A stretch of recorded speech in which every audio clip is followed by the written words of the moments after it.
Ghana's economy is currently facing challenging times with inflation at an all-time high of nearly 30%. The government, as part of efforts to improve the fortunes of the economy, introduced the Electronic Transfer Levy (e-Levy), which was expected to rake in some 600 million Ghana cedis. However, only 10% of the target has been raised since the implementation of the levy.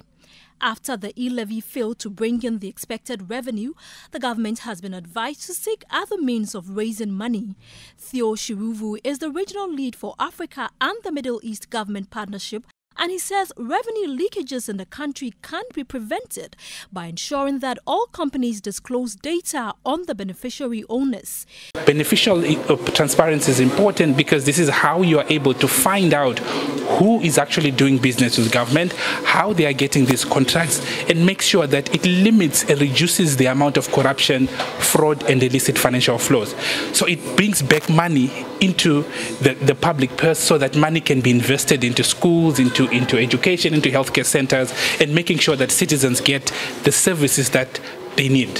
So this is why beneficial ownership is important. And for the Open Government Partnership, it is important because it is a way of deterring corruption, but it is also important in the sense that it enables citizens to know who is doing business with government, who is getting contracts, government contracts, especially those that have political influence, that are getting contracts from government. Speaking at the same event, the senior presidential advisor Yao Osafo-Maafo assured Ghanaians of the government's commitment to enhancing domestic revenue mobilization.